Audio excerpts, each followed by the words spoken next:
Bonjour bande de gens, je suis Nico Drou, un petit dessinateur non binaire, et vous l'avez vu au titre, mais aujourd'hui on va se demander comment corriger ces dessins, en quelque sorte. Et pour ça je vais utiliser un vieux dessin de bébé Neko pour introduire plusieurs notions. Enfin ça je dis ça comme ça, mais en fait j'ai pas vraiment fait de plan, du coup ça va être un petit peu aléatoire. Je suppose que vous allez pouvoir essayer de déduire les points que j'ai essayé de notifier dans ma vidéo. Ce qui était un peu dur en fait, c'était surtout de savoir quoi corriger. C'est ça qui est un peu compliqué, parce que je suis plus le moi d'il y a 3 ans. Ouais, je crois que c'était en 2020 quand j'ai fait ce dessin. Donc, premièrement, faut savoir que redessiner un dessin, c'est pas le corriger. Parce qu'avec le temps, notre style, il évolue. Donc, on n'a plus le même trait par rapport au moment où on a fait ce dessin. Et donc, ce qui est dur là-dedans, c'est qu'un style peut être volontairement avec des erreurs. Genre la perspective de Total Drama Island par exemple. De cette manière, je vais essayer de me mettre dans la tête de bébé Neko et corriger les erreurs qui n'étaient pas intentionnelles et reprendre les intentions derrière ce que j'avais produit. Donc, pour commencer le dessin, il faut déjà comprendre qu'est-ce qui va pas dans celui de base. Donc dans celui de base, ce qu'on peut remarquer, c'est que la perspective, elle est un peu pétée. Genre, je voulais faire asseoir le personnage, mais j'avais pas compris comment je voulais faire asseoir le personnage. Genre, j'avais pas fait le décor à l'avance, en fait. Généralement, on fait d'abord l'assise, et après on commence le reste. Donc, c'est un peu pété, ce qui fait que là, on a l'impression que c'est censé être une chaise, mais en même temps, il y a sa queue qui est là, et qui touche là, mais en même temps là ça vole un peu, du coup on peut se dire que c'est un peu en lévitation, c'est pas très logique en fait. Niveau assise on est pas ouf. Ensuite il y a la perspective des yeux. Alors là c'est un peu dur de la voir parce que même aujourd'hui je fais l'erreur, mais globalement faut se dire que comme la perspective elle est très peu marquée sur le visage parce que c'est vraiment pas très loin et genre même si on cherchait à mettre des points de fuite, les points de fuite ils seraient à 10 000 km, donc c'est mieux lorsqu'on fait des trois quarts de juste aplatir l'œil en largeur et le mettre sur l'autre côté parce que sinon ça fait souvent l'effet gros œil, petit œil. Alors ça peut faire partie du style dessin encore une fois, c'est pour ça que c'est dur de savoir qu'est-ce qu'on peut corriger ou pas, mais c'est généralement plutôt par rapport à l'intention de l'auteur. Genre par exemple, je sais pas si vous voyez Shizo, ils ont ses yeux avec une perspective over-exaggerated, et pourtant ça passe, genre ça passe grave. Alors certains peuvent être dérangés par ça, mais ça fait partie du style, c'est une volonté de la part du style. Là, c'était pas du tout ma volonté, du coup ce sera un truc à corriger. Alors son cou un peu long, là je vois que c'était quelque chose que je voulais faire parce que sur le deuxième dessin on voit qu'il est fin, long, donc ça passe. Et au niveau de la physique des boobies, là aussi c'est pas ouf. Et pareil au niveau de la ceinture claviculaire, on voit que j'ai essayé de faire 2/3 mais on dirait qu'en fait c'est à moitié de face, genre ça fait... mais uniquement au niveau des épaules, je sais pas si on voit. Genre cette clavicule le ressort, c'est dérangé, genre niveau axe ça ne fonctionne pas. Ensuite, encore niveau physique, là c'est censé s'aplatir un petit peu parce que je veux bien que ce soit un dragon, donc pas très réaliste. Mais lorsque tu t'assois quelque part, ton fessier il s'aplatit parce que tu as du gras dans le cul. C'est logique, on a du gras partout. Ensuite, donc les mains elles sont pas si mal faites, franchement pour l'époque c'est franchement pas si mal. Les motifs aussi, je me souviens que c'était ce que j'aimais le plus dans ce dessin. Ensuite là c'est pas bien mis, mais bon c'est pas grave, je rangerai ça moi-même. Les cheveux aussi on peut voir qu'ils sont un peu chelous, mais je trouve que ça passe quand même. Ça fait une sorte de motif un peu intéressant et tout. Et les cornes, bon par rapport au deuxième dessin, genre là elles sont plus petites que là, mais bon. Ce sera un truc à arranger.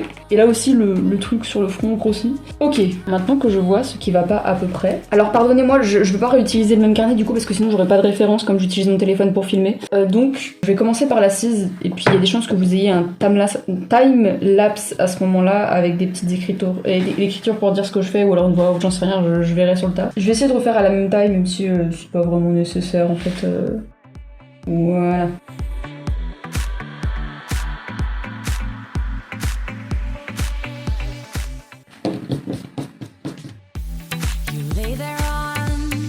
Kitchen floor. It seems like you can't take no more. I'm sorry, but...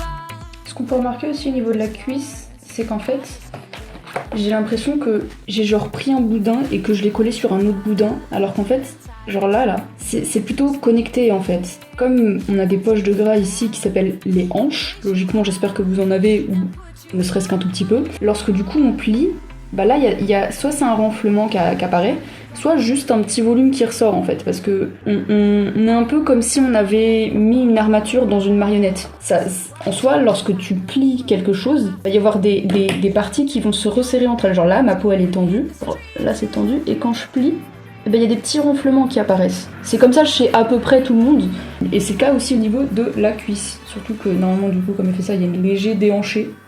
comme ça là, genre j'exagère, mais on voit le délire. Alors, encore une fois, je suis encore en train d'étudier l'anatomie, du coup je vais peut-être encore faire d'autres erreurs dans le dessin que je suis en train de faire là. La longueur de la cuisse, j'ai pas du tout parlé de la longueur de la cuisse, ça c'est une erreur que j'ai beaucoup fait parce que il faut savoir que la cuisse en fait, c'est plus petit que le pied et le mollet réunis. Enfin, à partir du genou, en fait, la cuisse, c'est dans toute la jambe, la cuisse, c'est la plus petite partie si on...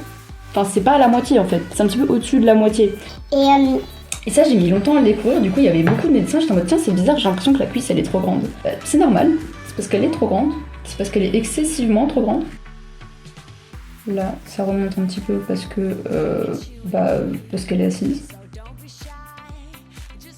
Et du coup, là, pour savoir à quelle hauteur est censée apparaître la cuisse, je propose de monter votre jambe et de se rendre compte que... Ouais, c'était pas si mal en fait. Ça arrive vers un tout petit peu en haut de la poitrine, mais un tout petit peu moins.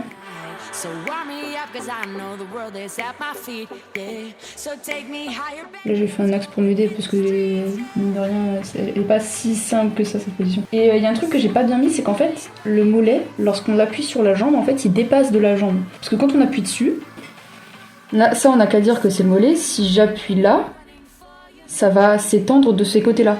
Du coup quand on appuie la cuisse dessus, ça s'étend sur les autres côtés. Ouais, j'ai de l'eau micellaire comme ça sur ma table, c'est un peu le bordel, mais j'espère que j'ai bien réussi à schématiser ce que je voulais dire. Du coup, là, bon, je l'ai fait un peu gros là, mais techniquement, on est censé faire un mollet plus gros que celui-là, parce qu'il est plaqué sur la cuisse.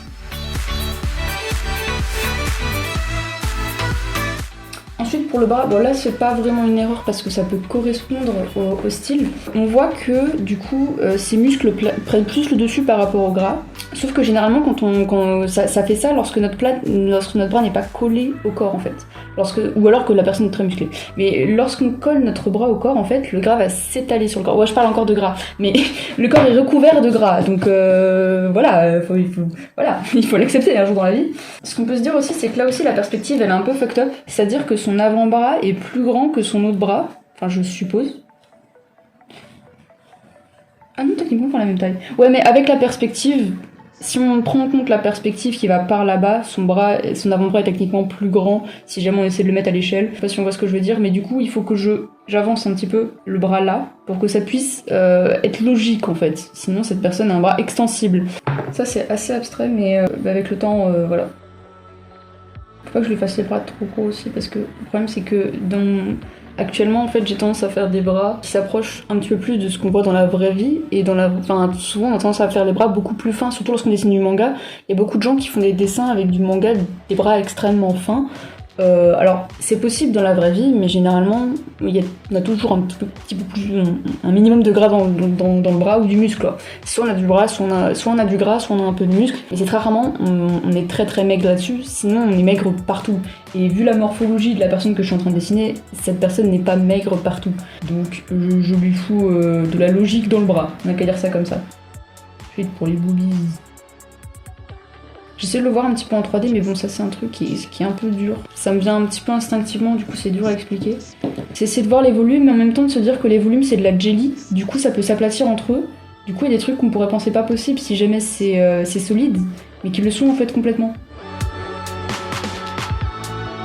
Je crois que son épaule est trop avancée, c'est pour ça qu'on dirait qu'elle est de face. Là on voit plus d'épaule, là on en voit moins, et les deux bras s'avancent pour cacher le sein. Et pour les plis des seins, je pense que quand tu es dans cette position, en fait, les seins ils sont pas rapprochés. C'est plutôt vers l'inverse, genre ils vont dans ces sens-là. Du coup, ça sert à rien en fait de faire des plis des seins. Je peux vite fait faire 2-3 volumes, mais je le ferai pas dans le line en fait parce que ça servirait à rien, ça n'apporterait rien. Ensuite, je lui ai fait des tout petits trapèzes. En fait, les trapèzes, c'est un muscle qui va derrière, mais qui est quand même visible. Chez les personnes très musclées, on le voit très très souvent. Et dans les mangas, il y a très souvent genre un gros volume qui apparaît ici, mais en fait c'est le trapèze, qui est un muscle qui est derrière et qui peut être très très développé chez certaines personnes, surtout s'ils font du sport, enfin, c'est logique, c'est un muscle. Mais du coup, chez les personnes très maigres, on a tendance à essayer de l'enlever parce qu'ils sont maigres et qu'ils n'ont pas forcément de masse musculaire. Mais il faut faire attention parce qu'il est là quand même et il faut pas complètement l'enlever parce que sinon cette personne est morte. Parce que son trapèze, c'est dur de maintenir son cou. Voilà. Je lui ai fait un coup un peu long, mais bon, ça faisait peut-être partie de mes intentions, du coup je vais le garder long. Faut pas qu'une girafe quand même. Et du coup, la ceinture scapulaire, elle parle des acromions qui sont ce que joint le trapèze avec le muscle gluteal qui est bien connu, qui s'appelle le deltoïde. Le deltoïde, qui est un muscle qui est souvent très visible chez les gens, hein, même les gens qui font pas beaucoup de sport. Hein. Oh putain, qu'est-ce que je suis en train de faire? Et donc là, si on regarde l'axe du corps, c'est censé faire à peu près comme ça. Et donc du coup, les clavicules, elles font là. D'ailleurs, les clavicules, ce n'est pas un os droit. Donc sauf si ça fait partie du style que vous voulez faire, ne faites pas les clavicules droites. Parce que sinon, votre personnage de haut, c'est une feuille de papier. Et vous ne voulez pas avoir une feuille de papier comme personnage vu de haut. Après, faut pas trop les tordre non plus, faut faire gaffe, hein, parce que sinon ça risque de faire des trucs très larges, au contraire, vu de haut. Je crois que ça ressemble un petit peu à un truc comme ça, vu de haut. Là, il y a la tête, là, il y a le dos, là, il y a les bras, et là, il y a le bidou. Là, je crois. Voilà, quelqu'un de haut. Oh my god, on dirait un Pokémon raté. Mais vous avez l'idée. Je galère un peu là, parce que même aujourd'hui j'ai tendance à commencer mes dessins par la tête. Du coup quand je commence par la cise, je suis un peu perdue, c'est mes profs qui m'ont dit que c'était mieux de commencer par la cise. Et je confirme que si jamais on veut se restreindre à un format, c'est mieux de commencer par la cise. Ensuite là ce que je remarque sur mon dessin c'est que j'ai fait commencer le coup derrière l'oreille, ce qui est très bien, parce que là il y a les sternocléidiomastoïdiens qui commencent de derrière l'oreille et qui finissent sur les clavicules. C'est genre un muscle que beaucoup de gens font là, mais que personne ne comprend. Moi j'ai mis longtemps à comprendre qu'en fait c'était genre deux muscles. Techniquement on l'appelle ça le même muscle parce que c'est un groupe musculaire, mais genre en gros il y en a un qui fait ça, qui est petit, et il y a l'autre qui rejoint l'autre partie de la scapula et qui finit derrière en fait. Du coup les deux se confondent généralement et ça fait un seul petit volume. Mais du coup je l'ai fait légèrement. Ça pour dire que j'ai pas trop mal positionné la tête. Et comme mon but c'est de reprendre le style de l'époque, je vais refaire la tête. Parce qu'elle était pas si pourrie la tête. La forme de la tête était plutôt pas mal. Par contre je pense que son menton était un petit peu trop avancé. Alors je précise quand même, j'ai essayé de reprendre le style de Moi Bébé, mais je n'arriverai pas à reprendre le style de Moi Bébé parce que le style de Moi Bébé, ces erreurs comptent dedans. Ces erreurs participent à ce style. Même si elles sont pas intentionnelles, en fait, je ne pourrai jamais avoir le même style que j'avais avant. Je peux essayer de refaire ce que j'avais essayé de faire, mais je pourrais pas avoir le même style parce que pour les trucs que j'expliquais juste avant. Et ce sera forcément influencé par les traits que j'ai gagnés avec le temps, etc., etc. Les cornes, elles étaient pas si mal positionnées. Avec la perspective, on peut dire que ça va, parce qu'il y en a une qui on a l'impression qu'elle est plus petite que l'autre, mais ça peut être justifié facilement par la perspective, donc ça va.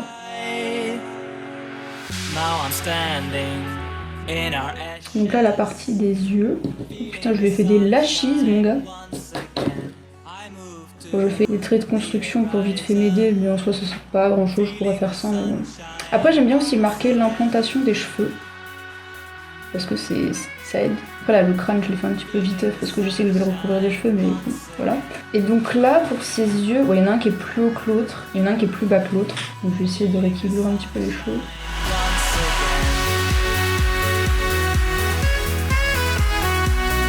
Du coup là, techniquement, avec les traits de construction, je me rends compte que ça arrive là. Alors c'est au-dessus de la joue, parce qu'il y a un renfoncement là où est... Ouais, renfoncement magique. Le renfoncement magique, là où se trouve l'œil, techniquement, ça baisse, et puis il y a l'œil ici, là. La joue commence à la fin de l'œil, en fait, c'est ce qu'il faut se dire. Je crois que cette là, je l'ai fait trop au bon endroit.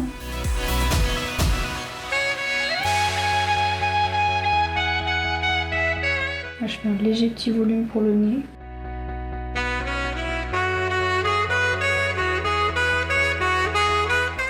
Alors, on n'est pas censé voir les autres pics, genre peut-être celui-là, mais sinon les autres on n'est pas censé les voir, donc je ne les mettrai pas.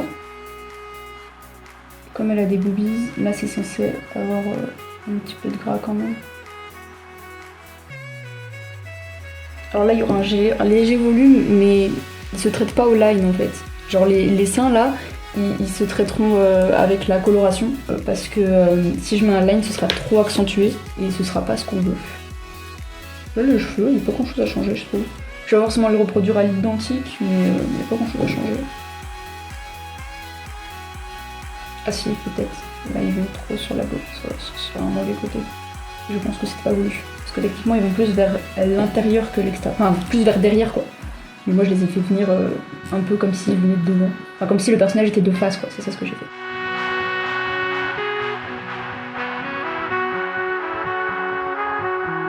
Voilà comme j'ai fait coller que sa jambe, je pense que je vais modifier là où va sa queue. On me pardonne, pardonnez-moi. Parce que le problème c'est que si jamais je fais ce que j'ai fait avant, eh bien sa jambe ne tient pas. Trop comment expliquer, l'équilibre n'est pas présent en tout cas. Est-ce que ça c'est un changement mineur? Effectivement, c'est un changement qui n'est pas de style, ce n'est pas un bon changement, mais pour la cohérence, je le change quand même. Ça fait très tête de personnage que j'ai greffé sur un corps au hasard, mais bon.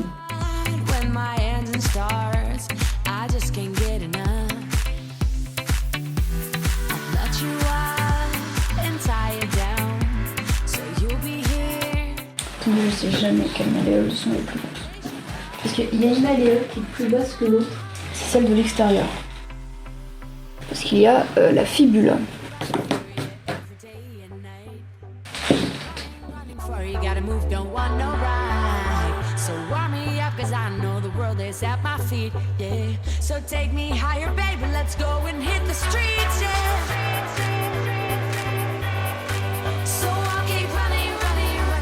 Là, il y a la pointe de sa cratilia.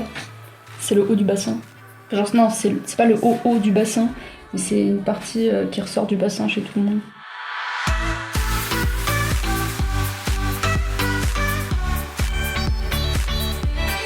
Ouais, je crois que j'avais juste copié l'aile. Mais bon, là, j'ai pas accès à ma référence du coup. Je copierai ce que j'ai copié, en espérant bien copier.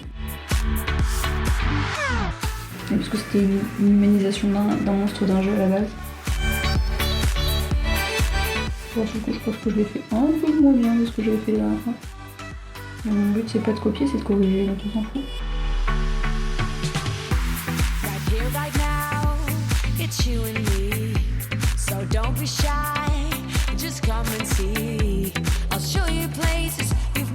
Ok, et là je pense que je vais utiliser... Bon, pas forcément les mêmes liners parce que j'ai dû en racheter, mais c'est la même marque de liner que j'ai utilisé, je crois. Par contre, c'est pas le même type de feuille, du coup ça risque d'être un peu un résultat différent. Parce que je pouvais pas utiliser le même carnet, j'avais pas vraiment les mêmes feuilles dans la disposition.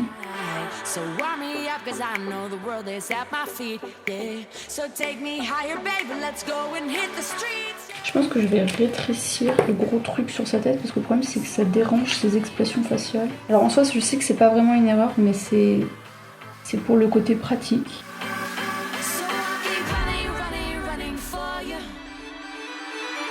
Je lui ai pas mis de paupières sur mon dessin original, du coup je vais pas lui mettre de paupières là aussi. Parce que chez certaines personnes asiatiques, on voit vraiment pas trop les paupières en fait. Bah, personne n'est peut-être asiatique, j'en sais rien.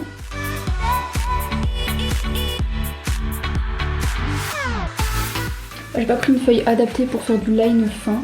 Et du coup, ce sera pas tout à fait le même type de line parce que sur le papier, j'avais utilisé du 0,05 comme liner. Et c'est un papier qui buvait beaucoup moins bien parce que là, c'est du papier d'imprimante. Donc on n'est pas sur une très bonne qualité. Mais j'arriverai à faire un truc correct quand même, je pense.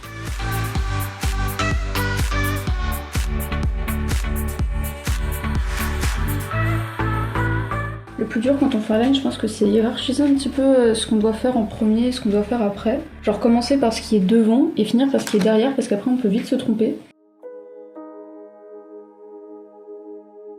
Bon, j'ai fait sa mèche plus grande que initialement, je pense qu'on m'en voudra pas. Là aussi c'était pas une erreur de moi petit, mais je l'ai mis plus en évidence de l'autre côté. Là non plus c'était pas une erreur de moi petit parce que quand on y réfléchit, elle est vraiment en arrière, mais c'est plutôt pour donner une silhouette au personnage, on a qu'à dire ça comme ça. Ah, il y a une mèche qui va devant. Bah du coup une mèche va devant d'un côté, je la fais venir devant aussi de l'autre côté parce que ça a l'air assez symétrique comme coiffure.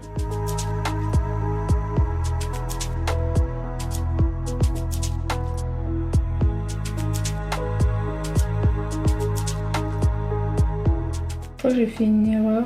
L'écran il est censé plus vers le fond. Du coup au final ça donne le même effet que sur l'autre dessin, même si c'est un tout petit peu arrangé.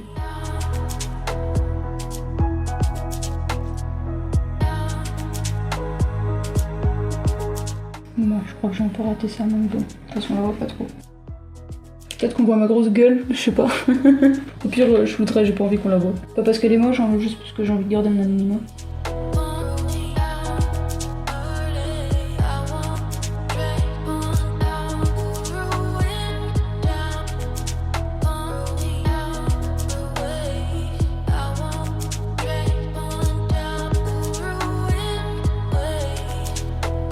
Ça c'est ses côtes, hein. C'est juste que comme elle a l'air assez maigre et qu'en plus elle pousse ses seins vers l'extérieur, il y a beaucoup de chances pour qu'on puisse voir des reliefs de son sternum qui relient toutes les côtes ensemble. Voilà.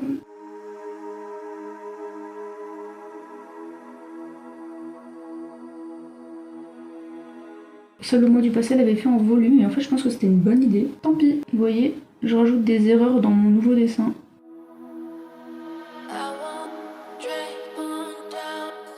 Ça va peut-être définitivement être meilleur en volume. Bon, il y a moyen que je les fasse en volume pour le second line, je sais pas trop comment l'appeler, le surline peut-être.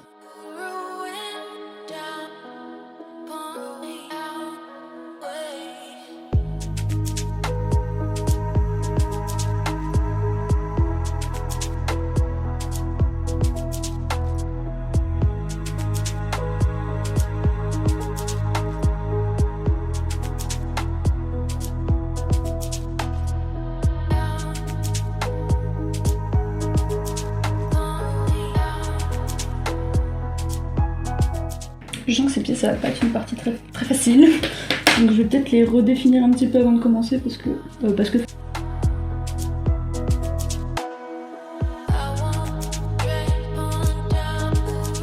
oh mais merde. Bon, en vrai un dragon donc en soi on s'en fout un petit peu, mais j'avais fait la même erreur qu'avec mon redesign de mon personnage la dernière fois là. J'ai mis son gros doigt de pied à l'extérieur alors qu'il est à l'intérieur. On s'en fout puisqu'il est caché, lol.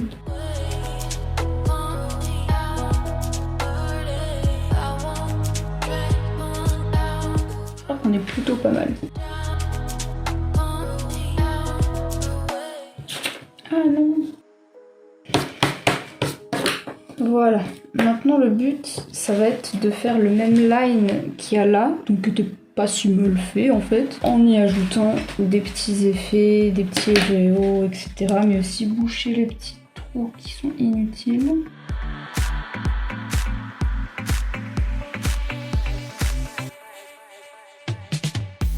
You lay there on the kitchen floor. It seems like you can't take no more. Je le fais pas dans le bon sens, généralement un line on commence en haut et on finit en bas. Là je l'ai commencé en bas pour le finir en haut. C'est dangereux parce que si c'est pas sec et que je passe dessus, ça fait une grosse trace dégueulasse et ce n'est pas l'effet escompté. You'll be here, won't sneak around. I'll lace you up and put you on. I'm running for you every day and night. I'm running for you, gotta move, don't want no ride. So warm me up cause I know the world is at my... Je pense que je vais aller chercher un autre crayon parce que sinon je vais bousiller mes mines de critérium et j'ai clairement pas envie.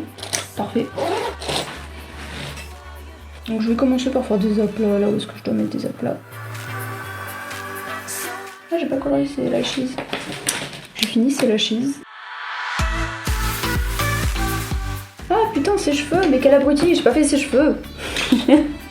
Désolée.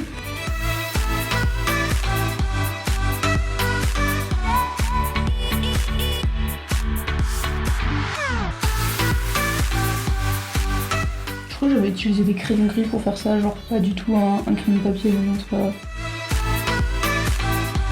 Ce que je remarque quand même, c'est que mon personnage il est beaucoup moins expressif. On voit moins ce que j'avais essayé de faire parce que le problème c'est que l'expression elle était aussi dans l'erreur que j'avais fait dans l'ancien dessin. Par contre je me souviens que j'avais voulu plutôt la rendre énigmatique plutôt que genre gênée ou quoi que dans le dessin.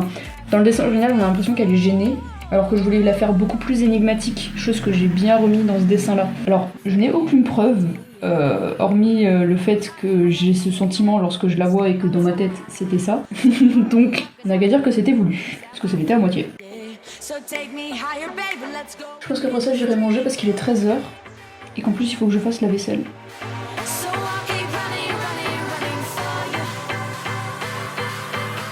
Ouais, je pense qu'à la fin, je passerai avec des crayons gris beaucoup plus foncés pour essayer d'avoir quelque chose...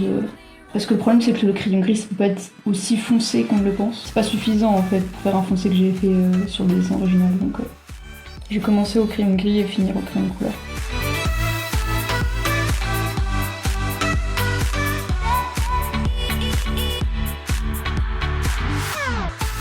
Ok. Bah écoutez, je propose de se revoir après que j'ai pu graille, parce que j'ai faim. A tout de suite, bande de trucs. Ok, je suis de retour et je me suis bien rempli la panse. Avec des pâtes, du tofu, du pesto et des oignons. Et ça en bat les steaks. Du coup, je pense que c'est mieux d'utiliser mes crayons de couleur. Parce que... Et je me demande si c'est pas les mêmes que je vais utiliser pour les uns. Alors je suis pas sûre, je suis clairement pas sûre parce qu'en fait j'avais d'autres crayons aussi à cette époque parce que j'utilisais ceux-là mais j'en utilisais aussi d'autres. Donc il y a des chances qu'il y ait peut-être ceux-là, mais pas 100% de chance. Je pense pas trop. Ah peut-être le noir. Il a souffert le pauvre, mais bon, ça fait quelques années que je l'ai, il tient bien le coup. Il est toujours vivant en tout cas. Je vais commencer par des valeurs de gris. Toujours avoir ma référence. Donc j'ai un gris chaud et un gris froid. Lui c'est le gris chaud, lui c'est le gris froid. Donc je pense que je vais plutôt partir sur le gris chaud. Et du coup je vais mettre du gris sur le corps qui est blanc pour faire les valeurs. Mais déjà on va peut-être essayer de définir d'où vient ma putain de lumière. D'où vient ma lumière, pardon. Et je pense que le plus instinctif, ce serait de la faire venir en haut à droite. Là. Le seuil il est là. Et du coup, on va faire par rapport à ça. Parce qu'à l'époque, en fait, je faisais pas du tout par rapport à une source de lumière. C'est-à-dire que mon personnage n'avait pas de source de lumière. C'était un peu à la Walligan, n'importe comment, comme je voulais. Voilou, voilà, tranquille, sans rien. Ce qui fait que c'était un peu plat au final. Même si j'avoue, le déhanché de mon personnage... En fait, avec l'erreur que j'avais fait au niveau des épaules, ça donnait une meilleure courbure au personnage parce que là il est très droit, genre vraiment très droit. Chose que je voulais faire à la base mais qui au final n'est pas vraiment giga bien niveau composition. Mais c'était ce que je voulais faire à la base et moi je veux corriger le dessin que je voulais faire à la base. Pas créer un nouveau dessin. Techniquement c'est un nouveau dessin mais genre vous voyez ce que je veux dire quoi. On voit ce que je veux dire. Ok, je pense que je vais commencer par ce qui est le plus foncé donc la peau quoi. Ouais, je pense que le noir il va beaucoup m'aider.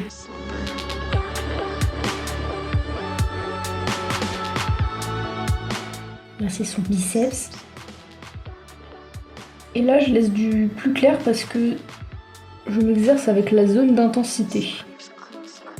En gros, la zone d'intensité, c'est généralement lorsqu'il y a une très grosse lumière, comme un petit peu les spots que j'ai là, qui tapent à un endroit très spécifique. En fait, je sais pas si on va la voir sur ma main là. Techniquement, je sais pas si ça se voit, mais là, c'est plus foncé que ici et là. Alors attendez, si j'enlève une lampe, ce sera peut-être plus simple. Ouais, on voit mieux là, comme ça. Donc là, c'est le plus clair. Là, c'est légèrement moins clair. Et le plus foncé, c'est la ligne qu'il y a là. Je sais pas si on voit bien. Mais du coup, le plus foncé, c'est pas du tout les extrémités. Parce qu'en fait, je pense que j'ai le reflet de la feuille. C'est ça, c'est une contre-lumière. C'est-à-dire, quand je m'appuie là, et bien en fait, j'ai un liseré blanc sur mon bras là. Je sais pas si on le voit à la caméra. Bon, peut-être. En tout cas, j'ai un liseré blanc là. Parce qu'en fait, la feuille reflète sur ma main. Et c'est un peu pareil avec le dictionnaire. Genre là, vous voyez, bon, il y a du plastique dessus. Du coup, ça se voit un petit peu mieux. Mais le dictionnaire, il reflète sur moi. Ce qui fait que comme il est blanc, bah, je suis déjà quand même un peu plus blanc ici. Je sais pas si on voit bien ce que je veux dire, mais du coup, la partie la plus foncée, c'est pas forcément les extrémités. Alors, ça l'est lorsque notre personnage est dans le vide, ou lorsque la lumière est très diffuse. Mais là, j'ai pas envie de faire une lumière giga diffuse, genre à moitié diffuse pour bien me faire chier. Voilà. Il va falloir que je fonce un petit peu plus tout le bordel, parce que le problème, c'est que je crois que je l'avais fait avec le noir. Oh, il est décédé en plus, mon noir, ça va être fantastique. Par contre, faut pas oublier que le contre-reflet, ouais c'est ça, c'est le contre-reflet qui est le liseré blanc, il est toujours plus foncé que la lumière, c'est juste qu'il est plus clair que la zone d'intensité. Et après, il y a une question de saturation qui entre en jeu, mais là notre personnage est noir et blanc, donc on s'en fout un peu. Et par le pouvoir de l'intensité lumineuse, généralement quelque chose qui est plus saturé, c'est plus foncé lorsqu'on met en noir et blanc, par le pouvoir de l'intensité lumineuse. Je crois que j'ai dû dire 2 fois pouvoir de l'intensité lumineuse.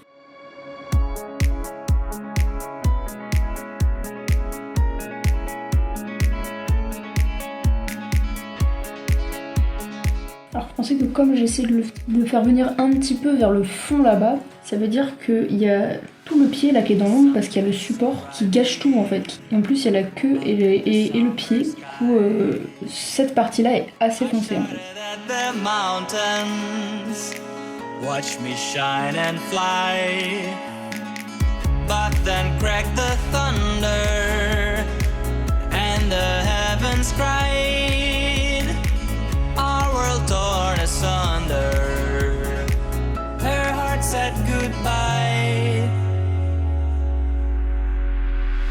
now I'm standing. Faut que je fasse gaffe parce que comme c'est de l'aquarelle, faut pas trop que je frotte parce que sinon ça va genre s'étaler ou être permanent là où est-ce que je ne veux pas que ce soit permanent. Horizon, feeling the sunshine once again. Feeling the sunshine once again. Feeling the sunshine once again.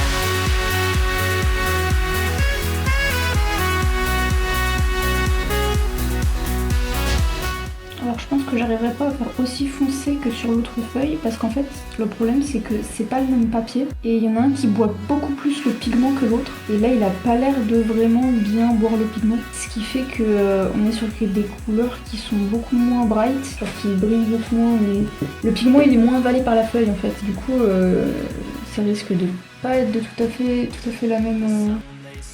C'est dommage parce que du coup ça enlèvera du contraste. In the summer sky, I shouted at the mountains, watch me shine and fly. But then cracked the thunder, and the heavens cried, our world torn asunder. Her heart said Alors en soi le décor il est pas ouf. Peut-être que ce serait une bonne idée d'ajouter quelque chose. Je sais pas. Parce que ça fait un peu vide là quand même, non? Après, est-ce que c'est dans mon intention de faire un décor à la base? Non, voilà, ce sera très suffisant comme ça. feeling the sunshine once again.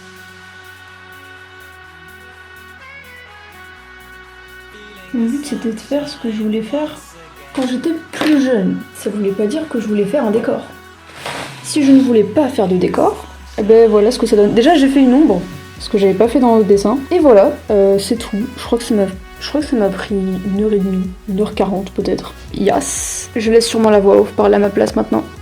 Alors pour être honnête, je préfère le vieux dessin en termes d'authenticité. En fait, il a plus d'énergie et de contraste malgré ses erreurs car il y a plus de mouvement dans la forme générale. À cause de la feuille, pour les contrastes, mais bon, ça c'est autre chose. En fait, il y avait certaines erreurs de composition qui avaient été corrigées par les problèmes que j'ai corrigés dans le nouveau dessin. Et de l'autre côté, si j'avais pas essayé de me remettre dans la tête de Bébé Neko, peut-être que j'aurais quelque chose de plus intéressant indépendamment du reste. Cependant, apprendre à corriger ce qu'on voulait faire, ça permet d'être plus juste avec le nous du passé, mais aussi respecter les idées qu'on avait eues. Et donc peut-être les réutiliser plus tard, avec la même authenticité qu'il y avait dedans, parce que du coup on risque d'être biaisé avec les idées qu'on a en tête actuellement, et ça c'est un peu nul parce que du coup ça uniformise en fait les idées qu'on avait eues avant. Et peut-être que pour nos propres dessins, pas très grave de réinterpréter la chose, mais quand on pense qu'une production est fausse parce qu'il y a des erreurs, il ne faut pas oublier que c'est surtout les intentions de celui qui a créé qui sont à prendre en compte. Voilà, je sais pas si j'ai réussi à me faire comprendre ou à faire comprendre quoi que ce soit, mais bon, bonne journée bande de gens.